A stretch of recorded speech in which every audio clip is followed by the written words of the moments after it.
All right. Well, hello, all three of you on the line. Great to see you guys. Thanks for joining our Tuesday chat. Um, we'll skip the formalities. I don't think I have too much to share with you guys, honestly, in terms of updates. I'll turn it over to staff in case any of you guys have anything you want to share, and if not, we can just go right into Q&A and see if there's anything on our good residents' minds. Sure. All right. All righty. Well then, Jonna, Karen, and Susie, do you guys have anything that you want to talk with us about? Karen does.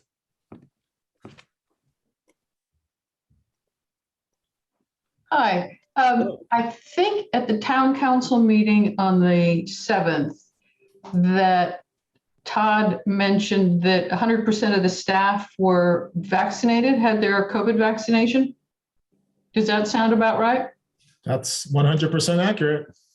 So, and I know that that doesn't include the the Twin Cities Police and fire, yeah. police, or doesn't include the fire department. So my question is, do you have any idea as to what their status is? Yeah. I can answer on the fire department side. We're approximately, out of 40 employees, we are about 94% vaccinated. Great. Yeah, and I think the police, they're a little bit lower. They're skeptical by nature, but I think they're in the high 80% range.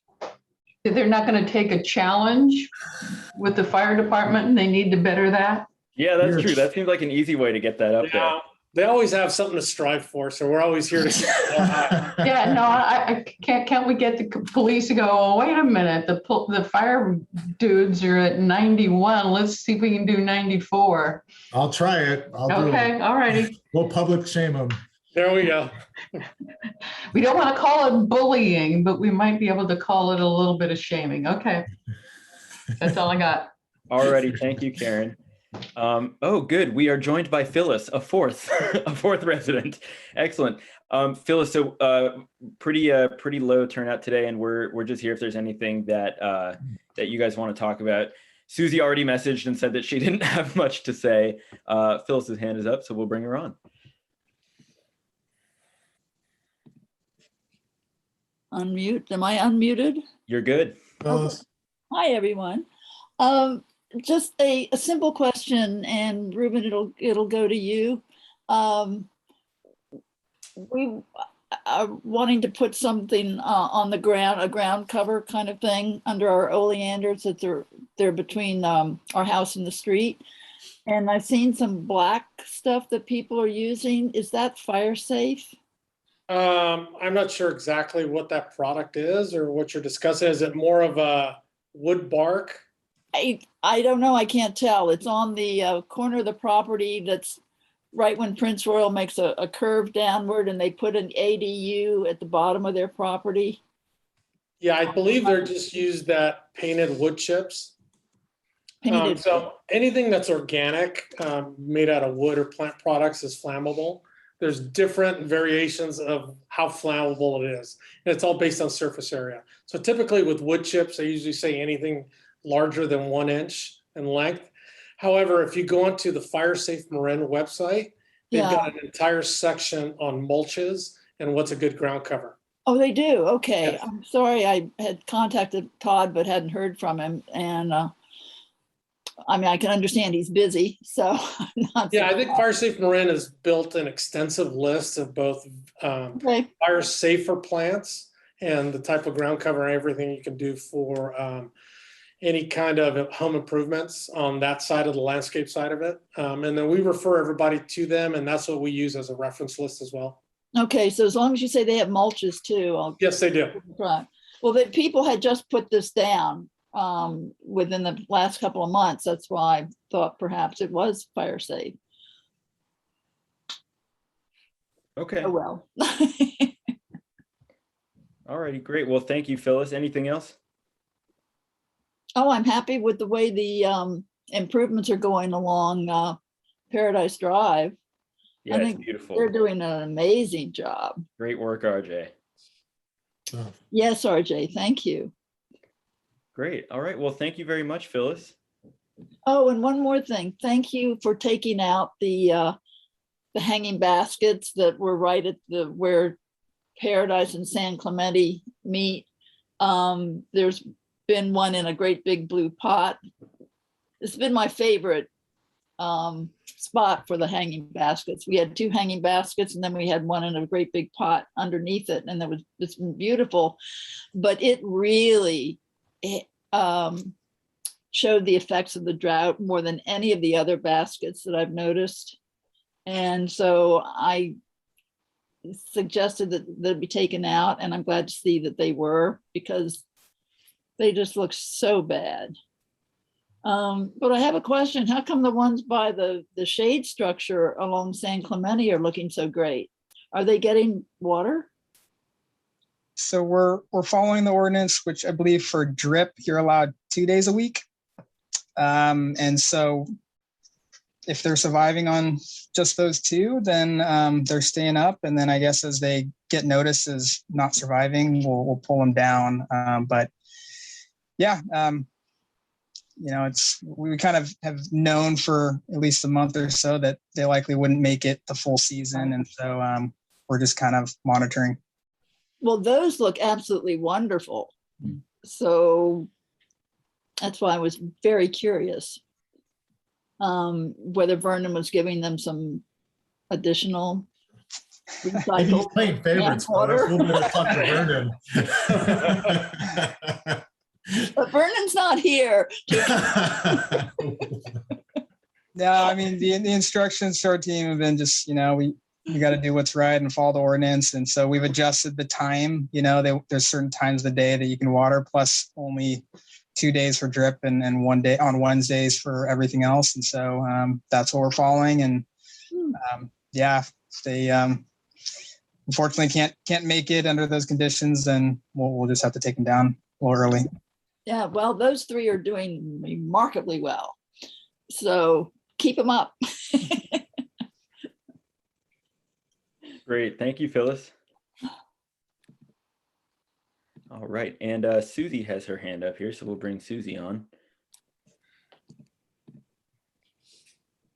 Hi. I wouldn't want you to be all lonely there with nobody talking to you, so I thought I would. I wanted to say that I have been working with Perry and Ashley at the rec department, and I am feeling so good about they're trying really hard. They're going to work us in just gently outdoors for the women's club. And I'm speaking of for the women's club. So it's very, very exciting. And it's been a little complicated because there's a lot to make sure we're doing right. But the feeling of community is coming back. And I have to just say, my God, it feels good. It just is fit. I mean, it's everything, you guys. It just means so much. And the women's club is really excited. We're going to be meeting outdoors for a little while and just working slowly and cooperating, of course, and being flexible as to whatever your needs are. So Ashley, I see that you're here, so just thanks a million. And I know it's been a little tedious with the going back and forth.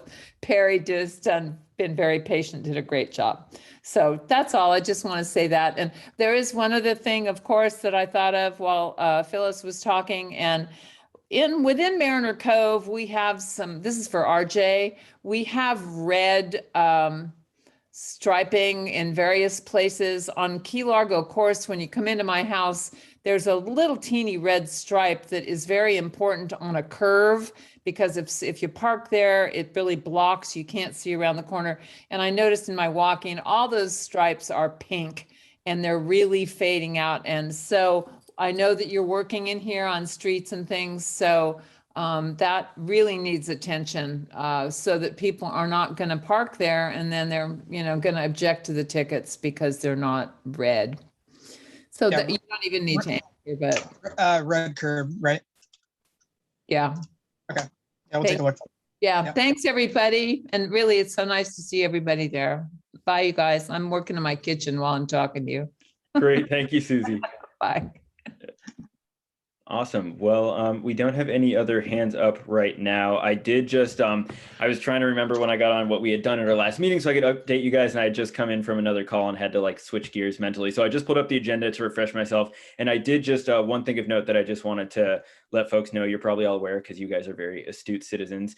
But one of the things that we discussed and passed at our last council meeting was a new policy for body worn camera by code enforcement folks that are, the folks that are out, for example, like in Town Park, interacting with residents who are violating the leash law or so forth. So I felt good about that. I thought that was a really good policy. I think it's going to be useful in not even resolving so much as preventing, disputes, he said, she said, with between residents and code enforcement type things. So I thought that was just a good kind of best practice to adopt there.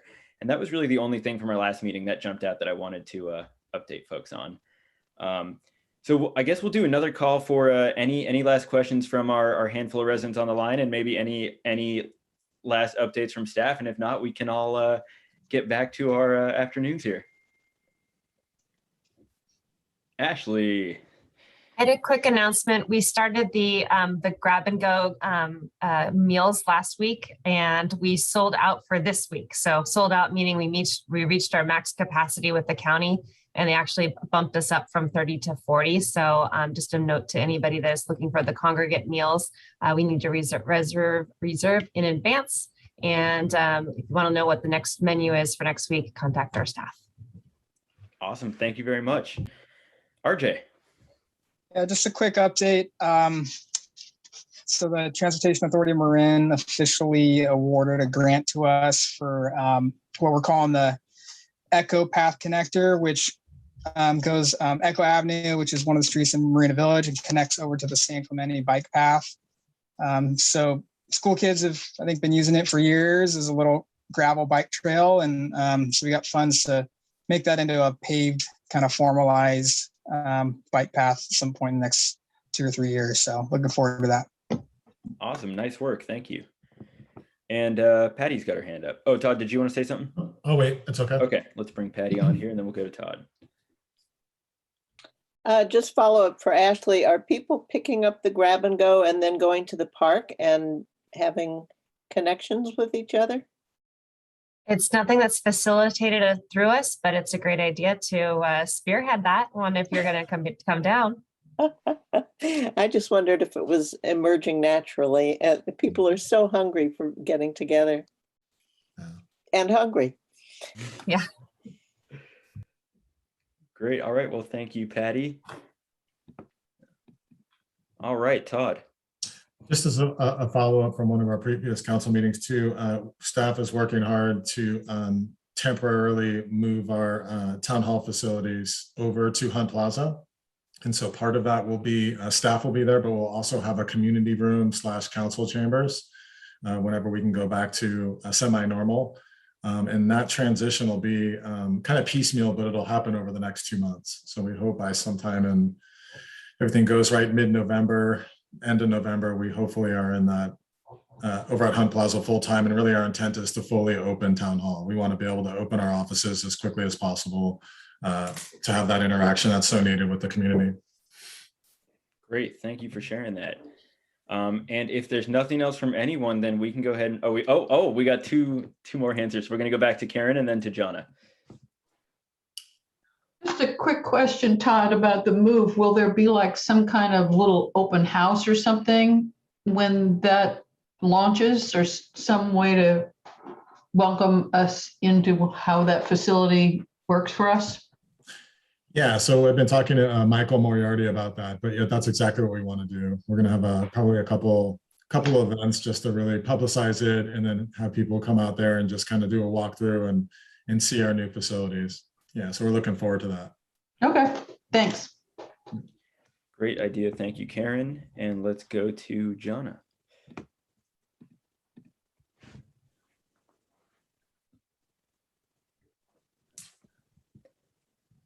And Jonna, you should be able to unmute whenever. I think I missed something about the move to Hunt Plaza. How long do you expect to be there, and when is the new town hall at Tamalpais and Pixley or Willow supposed to start?